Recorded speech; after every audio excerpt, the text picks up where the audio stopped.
In previous videos, we have mentioned the Ama and Henyo breath-holding divers are mermaids, as are many of the witches of medieval times.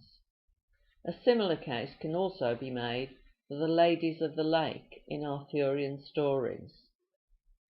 There are a few aspects of the Arthurian stories that are very strange. Most of them begin with the story of the sword in the stone, in which only Arthur is capable of taking the sword from the stone, thus proving he is the rightful king. Even today, the common practice is that kingship is passed down from father to son.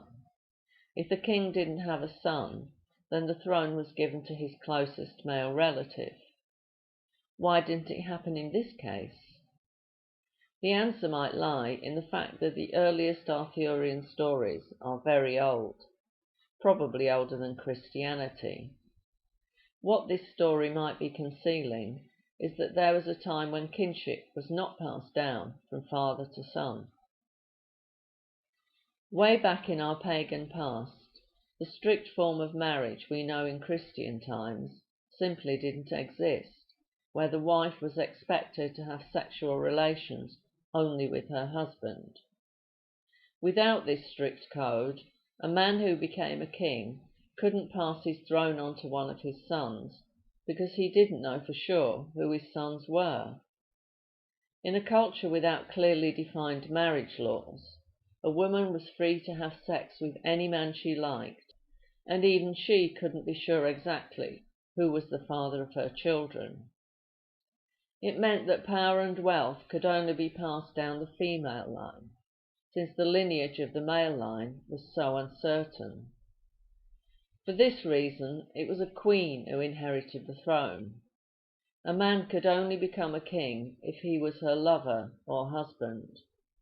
It was Queen Guinevere who inherited the throne we think of as Arthur's, and this is what the story of the sword in the stone is concealing. The story is also a symbolic tale of sexual innuendo. If we see Queen Guinevere as the stone and Arthur as the sword, this tells us what the story was really about. It suggests that Queen Guinevere was ruling alone, but was put under pressure to have a male consort ruling beside her. She rejected all the likely candidates that were put forward, and because of this, may have gained a reputation for having a stony heart. When she met Arthur, she changed her mind, and they became lovers. This subtle interpretation is confirmed in the story. Not only does Arthur withdraw the sword from the stone, but he also puts it back in again and takes it out several times to demonstrate he can do this easily. He has made love to Guinevere many times, is recognized as her lover, and can therefore become king. This free and easy attitude to relationships between men and women is also shown later when Sir Lancelot becomes Queen Guinevere's lover. Arthur seems incapable of doing anything about this, demonstrating that such behaviour in those days was perfectly acceptable. This is in complete contrast to later times, when Queen Anne Boleyn, the wife of Henry VIII, was executed after being accused of adultery. Even today, a man who has sex with the wife of a king or heir to the throne in England is technically guilty of high treason. We also find in the Arthurian stories that many of the well-known characters, like King Arthur, Sir Lancelot, Merlin and Sir Percival, were all fatherless children, brought up by their mothers. This suggests that the stories originated from a time before our customs of marriage and fatherhood, when families were headed by a woman who might have no idea who had fathered her children.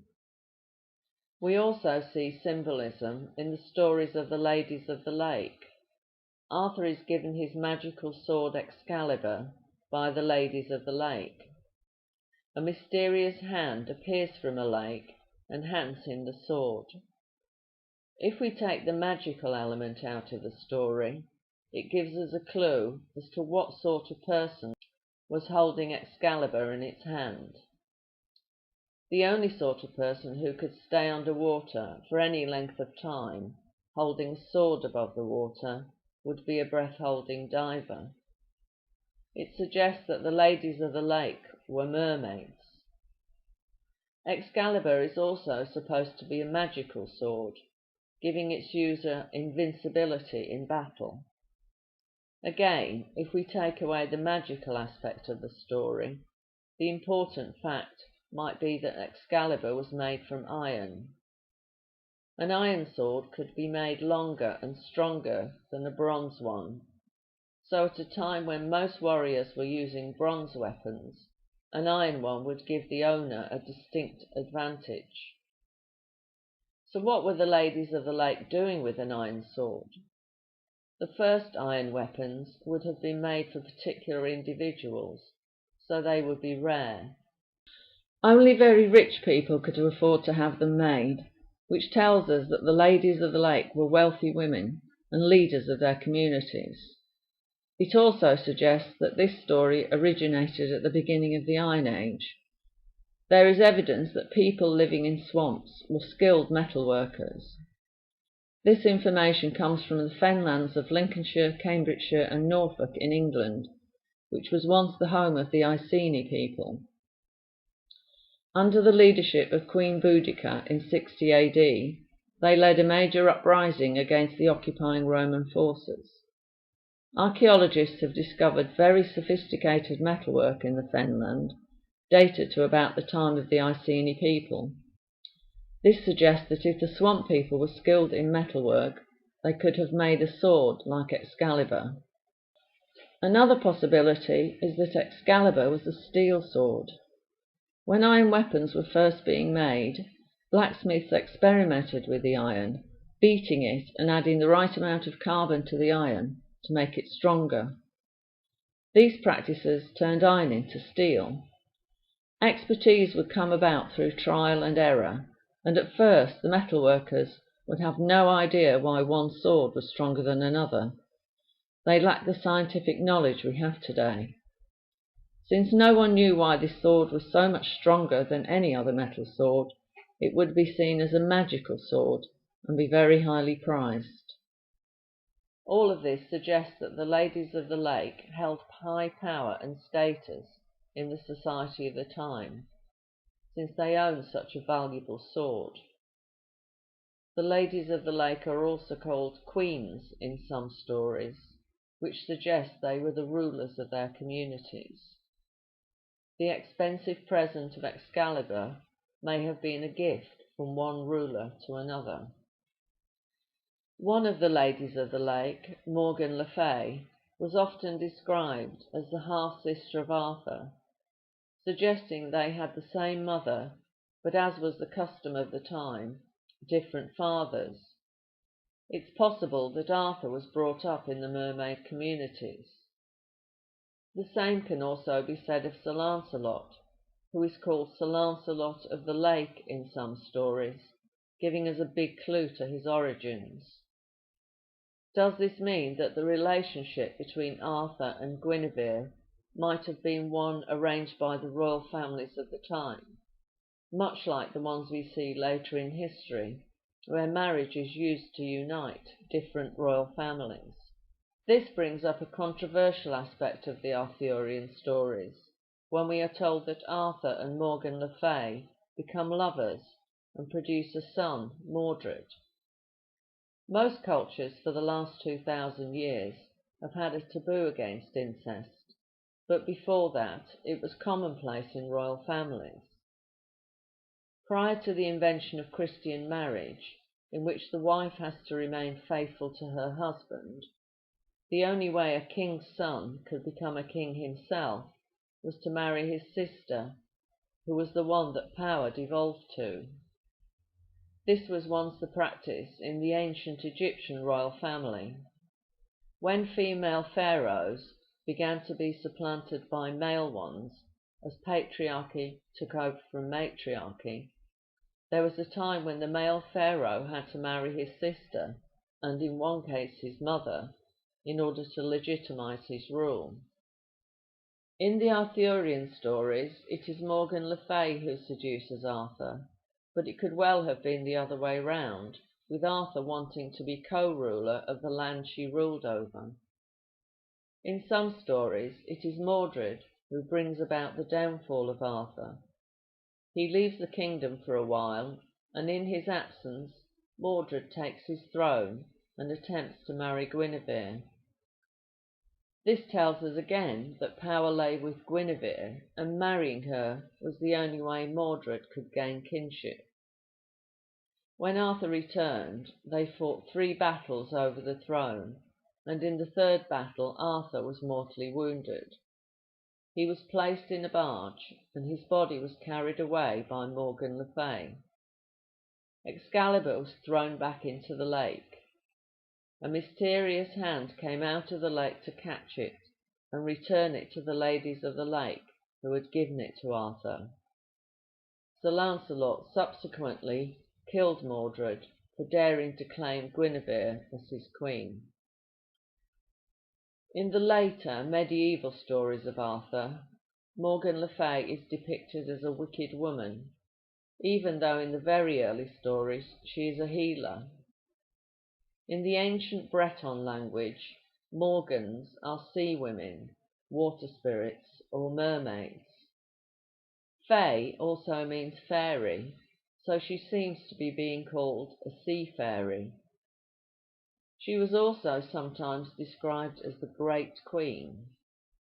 In Scotland, the treacherous whirlpool in the Inner Hebrides, commonly known as the Corryvreckan, was once known as Morrigan's Cauldron.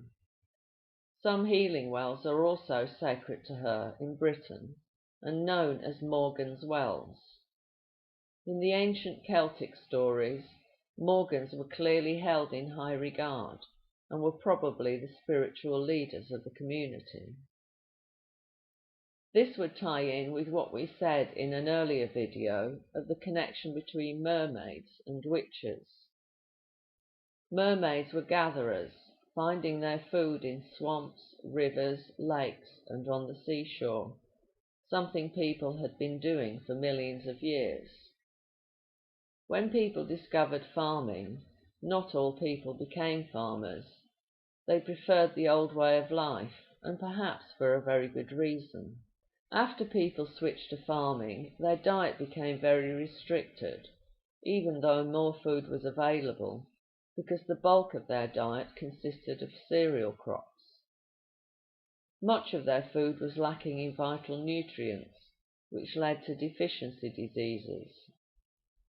The farming communities discovered that the gatherers, with their vast knowledge of plants and herbs, knew of plants that could overcome these dietary deficiencies. So the farmers began using the witches of the gathering communities as doctors. We find much the same in mermaid stories, where mermaids are also described as herbalists.